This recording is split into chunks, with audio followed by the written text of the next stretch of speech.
본인의 문제를 정확하게 인식하고 있느냐, 이게 굉장히 중요해요. 뭐가 문제인지 아는 분이 많지 않아요. 이런 고민을 하시는 분들이 너무나 많아서 그래서 제가 이제 몇몇 브랜드들을 이렇게 보면서 굳이 그렇게 포인트로 묶어두지 않아도 지속적으로 그 브랜드를 구매하거나 이용하는 소비자들의 행태를 보게 되었어요. 네. 그게 이제 뭐냐면 결국에는 좀 본질이 좋은 제품이나 서비스를 갖고 있는 경우에는 크게 누구의 도움이 없이도 어느 정도 우리가 성공이라고 부를 수 있는 1단계 성공까지 올라갑니다. 근데 이제 거기서 딱 한계에 부딪히죠. 제품의 단계에서 이제 브랜드로 넘어가는 이제 그 타이밍이 왔다라는 신호예요, 그게. 그런데 문제는 뭐냐면 이걸 브랜드의 개념으로 넘어가야 되는데 완전히 이제 폼 자체를 바꿔야 되는데 그게 힘든 거죠. 옛날에 내가 하던 방식이 있는데. 저도 이제 외식업 세미나 같은 거를 하다 보면 프랜차이즈를 하고 싶으신 분들이 꽤 많거든요. 그러니까 본인은 지금 어느 정도 장사가 돼서 브랜드를 만들어서 이거를 이제 가맹점을 내고 하고 싶다라고 하시는데 사실 프랜차이즈가 될 수 없는 구조로 이미 영업을 하고 계시는 상태에서 프랜차이즈를 하려고 하다 보니까 안 되거든요. 그쵸. 처음부터 이제 다 뜯어 고치거나 뭐 소스를 만들어서 약간 OEM을 맡기거나 해서 진짜 가맹점을 관리할 수 있는 과정으로 가야 되는데 사실 그건 또 하기 싫어하시고 그러다 보니까 조금 전진도 못하고 후퇴도 못하고 약간 그러신 분들이 많은데 진짜 딱 좋은 비유인 것 같습니다. 다음 질문은 개인적으로 이 단어를 처음 들어봤어요. 이 RFP. 네, 이게 평상시에는 잘 쓰지 않는. 근데 이제 그거에 단어잖아요. 대기업들하고 광고회사 사이에서는 굉장히 많이 써요. 그래요? 네, 이제 주로 경쟁 프레젠테이션 붙일 때 RFP가 언제 나갑니다 이렇게 얘기해요. 이걸 또 내부적으로도 한번 좀 쓸 수 있어야 된다는 그런 의미로 그럼요. 본 것 같거든요. 네, 왜 그러냐면 RFP. 이게 이제 Request for Proposal이거든요. 그러니까 이런 아이디어에 대한 제안을 내가 요청합니다. 뭐 그냥 숙제 내주는 거예요. 그런데 문제가 뭐냐면 이 숙제를 정확하게 내주는 법을 알아야 된다는 거죠. 그렇죠. 일단은 그 우리한테 숙제를 주신 분이 본인의 문제를 정확하게 인식하고 있느냐, 이게 굉장히 중요해요. 뭐가 문제인지 아는 분이 많지 않아요. 내 문제가 뭔지를 모르는 경우가 대기업의 경우도 굉장히 많아요. 제일 중요한 거는 상황 정리를 자기가 할 줄 알아야 돼요. 우리가 그런 거죠. 뭐냐면 RFP라는 게 똑똑한 환자예요. 병원에 찾아가서 의사 선생님한테 온갖 얘기를 막 뒤죽박죽 이렇게 하는 것보다 조금 정확하게 제가 몇 년 전부터 이런 증상이 있었는데요. 이렇게 해서 내가 생각하니까 내 문제가 이건 것 같아요. 본인이 한번 보기 위해서 써보는 것도 난 굉장히 추천드리고 싶어요. 스스로 한번 그렇죠. 적어보고. 그냥 매일 앉아가지고 아유 어떡하지, 아유 내일은 또 어떡하나 이렇게 그냥 푸념을 할 게 아니라 자, 내가 지금 있는 시장이 어떻고 여기서 내 경쟁자는 누구고 근데 나는 거기서 뭘 잘하고 있고 그래서 뭐 DNA를 찾으라며. 근데 내 DNA는 뭐지? 근데 나는 그래서 여기서 지금 뭘 어떻게 해가고 있지, 현재? 그럼 나한테 필요한 게 이거겠네? 라는 걸 본인이 한번 혼자 이렇게 넋두리 하듯이 한번 쭉 써보시면 한번 저는 그것도 큰 도움이 되지 않을까? 스스로 정리가 되면서 약간 그렇죠. 부족한 부분이라든지 이런 것도 본인 스스로가 좀 파악할 수 있는 그런 큰 도움이 될 수 있겠네요. 알겠습니다. 피크라는 그 친환경 페인트 뭐 약간 리프레이밍 기법이라고 해야 되나? 약간 그런 개념일 수도 있잖아요. 요거 조금 설명해 주시면 이런 고민을 하시는 분들이 너무나 많아서 피크라는 거는 사실은 그 본업이 페인트를 만드는 기업이 아니고 다른 걸 이제 하시던 기업인데 거기서 본인들이 가지고 있는 핵심 기술을 가지고 이런 피크라는 페인트를 만든 거예요. 피크라는 이름이 뭐냐면 거기 이제 그 CEO께서 만드셨는데 피스 오브 케이크, 영어로 얘기했을 때 식은 죽 먹기, 그만큼 쉽다라는 이름을 이제 줄여가지고 피크라고 이제 이름을 저걸 하셨는데 일단은 뭐 이 제품이 가지고 있는 특징 중에 하나가 뭐냐면 바르기도 쉽지만 바르고 난 뒤에 망했다 싶으면 떼어낼 수가 있어요. 그래서 그게 이제 바로 뭐냐면 이 기업 자체가 가지고 있는 핵심 기술이거든요. 근데 그걸 가지고 이제 본인들이 제품 만들어서 디자인도 아주 잘 하시고 다 했는데 이걸 어떻게 마케팅을 해야 될지 모르겠다고 찾아오셨어요. 그래서 얘기를 쭉 듣다 보니까 그건 페인트가 아닌데요? 근데 왜 자꾸 본인들 자체가 페인트가 아니고 낼 수 있는 결과가 페인트가 하는 것과 같을 뿐이지 이게 페인트가 아닌데 자꾸 왜 페인트 안에 들어가서 기존에 유명한 브랜드들이 많잖아요. 왜 그 안에 들어가서 싸우고 있냐. 그러니까 페인트라고 본인 스스로 정의를 하다 보니까 페인트 시장에서 우리 브랜드를 싸우게 하고 있던 거죠. 쉽게 얘기하면 내가 나와서 내 카테고리를 만들면 1등이 되는 건데 내가 그 안에 굳이 들어가가지고 왜 꼴찌 노릇을 하고 있냐라는 거죠. 그래서 우리가 처음 드렸던 말씀이 그러면 이거는 페인트가 아니잖아요. 네. 그럼 페인트 하지 말고 피크하세요라는 이런 카피 쓰면 좋겠는데요. 아. 하니까 이분들이 그제서야 어머 우리가 했던 일이 이게 페인트가 아니었네 라는 이런 생각을 하시게 되는 거죠. 관점을 아예 그냥 달리 그렇죠. 보는 관점을 거군요. 바꾸는 거죠. 이런 상황에 놓이신 어떤 대표님들 브랜드가 되게 많을 것 같아요. 그렇죠. 네, 많아요. 조금 관점을 달리 하는 것도 진짜 도움이 될 수 있겠다는 생각이 들었어요. 내가 게임의 판을 새로 짤 수 있어야 돼요. 룰 룰 자체를. 그렇죠. 쉽게 얘기하면 지금 이미 거기 기라성 같은 브랜드들이 경쟁업체들이 싸우고 있는데 내가 거기서 똑같은 룰로 어떻게 이겨요? 내가 뭔가 새로 아까 지금 말씀하셨던 그런 리프레이밍을 통해서 우리는 게임을 좀 다르게 할래 라고 선언을 하고 나와야죠. 와 진짜 약간 기발한 방법들이 많이 좀 나타날 것 같은데 조금 도움이 많이 될 것 같습니다. 이런 어떤 방향성 조언 같은 게. 여기 약간 그런 부분들이 조금 나오거든요. 여기 보면 허를 찌른다. 그리고 이제 여기 보면 똑같은 어떤 전공법으로 하지 않아야 되는 어떤 중요성에 대해서 여기도 이제 말씀을 해주셨는데 사실 2000년도에 광고했었던 선영아 사랑해. 예. 이제 제가 드리고 싶은 말씀은 그런 거예요. 뭐 그게 TV 광고를 하건 온라인 광고를 하건 아니면 조그맣게 우리가 인스타그램을 운영을 하건 어떤 방식의 커뮤니케이션을 하더라도 내가 재원 면에서 쉽게 얘기하면 가지고 있는 돈 면에서 쓸 수 있는 돈이 적은 경우에는 기존의 리딩 브랜드나 또는 큰 브랜드가 했던 방법을 답습하게 되면 절대로 그걸 따라잡을 수가 없어요. 그 너무 뻔하잖아요. 그러려면은 결국에는 남이 쓰지 않았던 방법을 써야 되거든요. 이제 그런 걸 우리가 허를 찌른다고 하죠. 비어있는 곳을 찔러야 되는데 그랬을 경우에 일단은 성공할 확률이 전공법을 쓰는 경우보다 올라가기도 하거니와 또 하나는 뭐냐면 그게 이제 뉴스가 되는 거예요. 그래서 아까 선영아 사랑에 말씀하셨는데 저는 이제 그때 그 상황을 제가 정확하게 잘 알고 있거든요.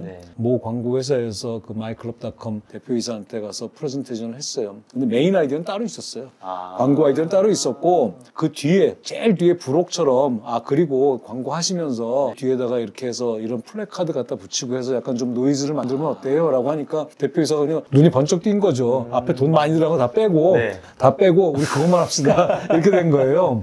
그게 오픈하기 전까지 뉴스에서 다뤄졌어요. 허를 찌른다라는 것, 전공법을 쓰지 않는다라는 건 그런 강점이 있는 거죠. 그래도 이제 광고비로 따지면 몇백억짜리잖아요. 그렇죠. 이제 거의 이제 마지막입니다. 두 가지가 남았는데 제가 이제 이런 콘텐츠를 많이 만들다 보니까 포인트로 고객을 묶어두는 시대는 지났다.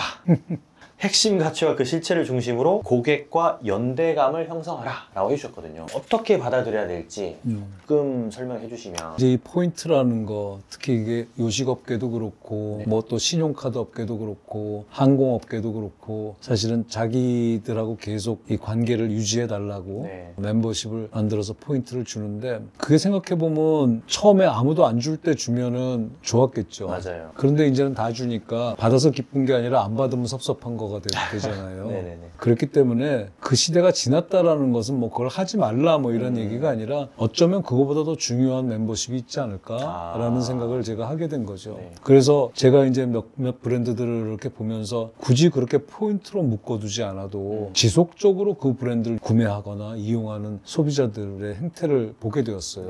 그게 이제 뭐냐면 결국에는 그 브랜드가 주장하고 줄기차게 일관성 있게 지켜가고 있는 어떤 하나의 가치관, 밸류, 아까 말씀드렸던 핵심 가치, 그게 내가 내 삶에서 내가 추구하는 것하고 되게 똑같네. 약간 일맥상통하게 되면. 그러니까 우리가 생각이 똑같은 친구는 자주 만나게 되잖아요. 그쵸. 그런 것처럼 그런 정신적 멤버십을 만드는 게 굉장히 중요하다. 제가 거기 예로 쓴 거 보면 이제 그 트레이더 조라는 그 미국의 그 슈퍼마켓 체인 브랜드가 있는데 그 트레이더 조는 뭐 여러 가지 사례로 쓰이긴 해요.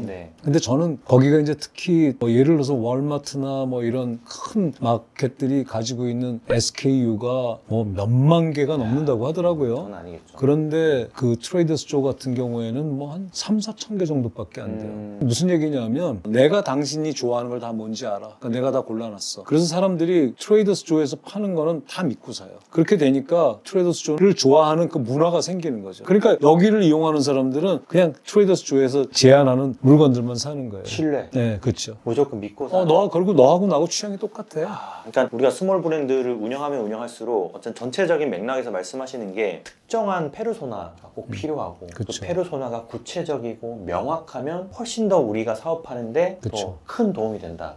또 거기에 이제 신뢰가 기반돼야 되고 그 가지고 있는 핵심 가치가 손님이 원하는, 고객이 원하는 핵심 가치와 잘 결이 맞으면 실제로 비즈니스가 좀 잘 확장할 수 있는 그런 조건을 가진다라고 좀 말씀해 주시는 것 같아서 좀 많은 도움이 됐습니다. 이제 마지막 질문을 드릴 때가 된 것 같은데 네.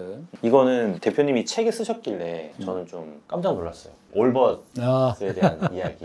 왜냐면 전작에서 그죠. 그 브랜드가 얘기하고자 하는 거에 대해서 대표님이 진짜 관통한 인사이트를 많이 담아주셨는데 사실 그 브랜드가 지금 힘든 그렇죠. 상황에 처했단 말이죠. 네. 그 얘기를 조금 설명해 주시면 좋을 것 같아요. 네. 제가 이제 그 나중에 제 책을 혹시 사서 읽어보시면 네. 책 제일 뒤에다가 글을 하나 썼어요. 뭐냐면 사례가 가지고 있는 양면성이라는 거에 대한 네. 그 말씀을 네. 제가 좀 드려나왔는데 사례는 분명히 이해를 돕는 어떤 측면이 있어요. 그래서 저도 사실은 책을 쓰면서 가능한 다른 데서 쉽게 접하지 못하셨을 것 같은 또 조금 도움이 되는 대부분 그런, 처음 보는 사례들 네, 많아요. 그런 사례들을 저는 좀 찾아서 알려드리려고 애를 쓰고 있는데 첫 번째는 그 사례라는 것이 전해드리고 싶은 얘기를 잘 나타내고 있는 그 시점의 얘기라는 거지 그 브랜드가 뭐 계속 그 뒤로 잘하고 있다라는 그렇죠. 이야기는 아니거든요. 맞아요. 그래서 일단 그걸 조금 참고하시는 게 좋을 것 같고요. 제가 전번 책인 이것은 작은 브랜드를 위한 책에서 그렇게 칭찬을 했던 올버즈라는 브랜드가 네. 우주에 흔적을 남기겠다고 했는데 지금 뭐 난리가 났어요. 네. 주가가 뭐 폭락을 하고 뭐 CEO 한 명은 잘리고 뭐 이제 이렇게 됐는데 그게 이제 이유가 결국 뭐냐면 자기네들 제품을 주로 사주던 3040에서 이제 욕심이 생긴 거죠. 그러니까 어떻게 하면 우리가 20대를 공략할까라고 해서 20대 공략법도 연구하기 시작을 했고 원래는 이게 친환경 신발을 만드는 그렇죠. 회사였잖아요. 네, 그래서 그 뉴질랜드에서 나오는 양모라든지 네.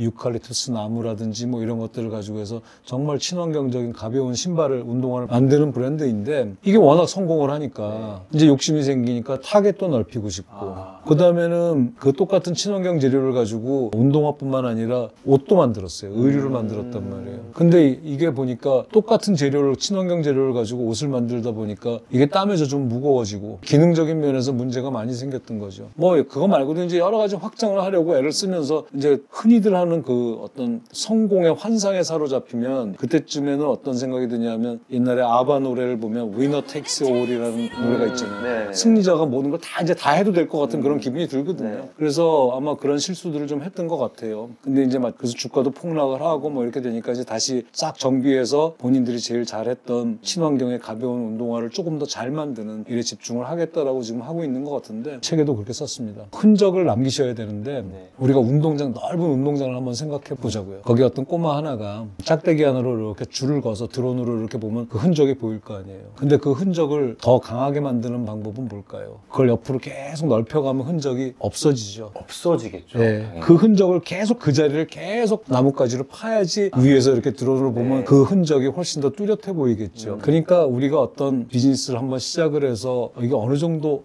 성공할 것 같은데? 라는 생각이 들었을 때 우리가 그 흔적을 지우는 우를 범하죠. 그래서 그걸 우리가 조금 잘 유념할 필요가 있을 것 같습니다. 흔적은 넓히면 사라지고 깊게 만들어야지 된다. 제가 대표님 전작 책을 보고 그 뒤에 이제 사업을 몇 개 더 시작을 한 게 있는데 네. 좁고 깊게 가야 된다. 그리고 이제 전공법이 아니고 허를 찌르는 어떤 그런 게 좀 필요하다라고 말씀을 하셨었잖아요. 그래서 제가 이제 자영업자들을 대상으로 이런 콘텐츠를 만들고 하다 보니까 자영업자들을 대상으로 아카데미를 만들게 됐는데 저희 아카데미는 강의가 없어요. 모든 아카데미가 강의 위주고 네. 수업 방식인데 강의를 없애고 그리고 인원도 12명으로 한정으로 받고 하다 보니까 이 강의를 듣고 싶어 하는 사람들이 너무나 많아졌어요. 정말. 그래서 막 결제를 막 20명씩 해도 저희가 다 잘라내고 12명만 선정해서 하고 강의가 아닌 토론식 수업 방식 약간 네. 뭐 유대인들의 하브루타 같은 그런 수업 형태를 구성을 하다 보니까 진짜로 이게 필요했던 사람들이 전국에서 나타나더라고요. 그래서 이게 아무래도 이제 대표님이 말씀하셨던 카피, 메시지에서 일맥상통한 비즈니스 방식이 아닌가라는 그런 생각을 제가 자주 했었는데 어쨌든 이번 책에서도 제가 해답을 얻었다고 초반에 말씀드렸잖아요. 네. 그래서 또 다른 어떤 사업이나 제가 하고 있는 일들에 대해서 좀 많이 도움이 될 것 같아서 진심으로 한번 더 감사를 드립니다. 아니 그게 아니라 제가 보니까 사례를 너무 멀리서 찾고 있었는데 좋은 사례가 여기 있었는데 네. 그리고 우리 그 장사건 장사건프로 채널 구독자분들한테 진짜 그때 난리가 났었잖아요. 제가 이쪽에 몇 번씩 띄워드릴 건데 네. 기존 영상 2개를 네. 댓글도 진짜 장난이 아니었고 그 구독자분들이 아마 다시 보실 것 같아요. 유튜브 네. 알고리즘이 이렇게 한 번 나오신 분들의 인터뷰를 하게 되면 네. 그 인터뷰를 진짜 감명 깊게 보신 분들한테 이렇게 쏴주는 그런 알고리즘이 좀 있는 네. 것 같더라고요. 그래서 구독자분들한테 작은 브랜드를 운영하시는 모든 우리 구독자분들한테 한 말씀 좀 해주시면 예. 제가 한 1년 8개월 전쯤에 장사건프로에 출연을 했고 사실 저는 그게 제가 나와서 그냥 제가 알고 있는 거를 그냥 줄줄 말씀드렸을 뿐인데 그게 어떤 여러분들께 영향을 끼쳤는지 사실 짐작도 못했어요. 네. 근데 제가 조금 그런 일들 요즘 꽤 많이 겪고 있는데 동네에서 횡단보도에서 이렇게 서 있는데 어떤 두 분이 저한테 다가오시더라고요. 그래서 내가 뭘 잘못했나? 이런데 두 분이 고성에서 커피 로스터리를 하시는 분이었는데 그 유튜브를 보고 제 얘기를 아주 잘 들으셨다고 고맙다고 그러면서 가방에서 커피를 이렇게 2봉지 꺼내가지고 감동이다. 저한테 주고 진짜 가시더라고요. 감동이다. 전 깜짝 놀랐어요. 네. 근데 그런 일들이 한두 번이 아니라 꽤 많아요. 그리고 얼마 전에 또 한번 저희 동네에 그 햄버거 가게를 하시는 분이 계신데 제가 햄버거를 잘 먹지는 않는데 이상하게 그날 먹고 싶어서 토요일에 혼자 이렇게 갔더니 또 두 분이서 안에서 수근수근 뭘 말씀을 하시더라고요. 그러더니 저한테 혹시 이근상님 아니시냐고 그래서 맞습니다 그랬더니 유튜브 보고 네. 자기네 공부 너무 많이 했다고 그렇게 말씀을 하시더라고요. 그래서 굉장히 이 장사건프로가 영향력이 큰 컨텐츠구나라는 거를 실감하면서 또 제가 나와서 말씀드릴 때 정말 한마디라도 좀 이렇게 헛되지 않게 조금 도움이 되실 수 있는 얘기들을 해드려야 되겠다라고 생각을 했었죠. 저는 대표님이 늘 진심으로 진정으로 도와주려는 마음으로 책을 쓴다는 걸 이제 늘 느끼는데 이번 책에서 어떤 것 때문에 이걸 느꼈냐면 그 아까 마지막에 말씀하셨던 올버지에 대한 사례를 네. 여기에 담으시면서 네. 사례로 인용한 브랜드가 잘 되지 않았음에도 불구하고 거기에 대한 내용을 또 후작에서 다뤄주시면서 진짜 책을 쓰실 때 진짜 이렇게 진실되게도 쓸 수 있구나라는 걸 좀 한 번 더 느꼈거든요. 그래서 이번 책으로도 많은 분들이 사업하는데 좀 큰 도움을 받았으면 좋겠다는 부디 그랬으면 좋겠습니다. 그리고 대표님 책도 좀 불이 많이 팔려가지고 진짜 또 다음 책에는 예. 제 사례가 실렸으면 하는 그런 어떤 약간 흑심을 좀 품어보겠습니다. 오늘 인터뷰 감사합니다, 대표님. 고맙습니다. 감사합니다. 네. 네.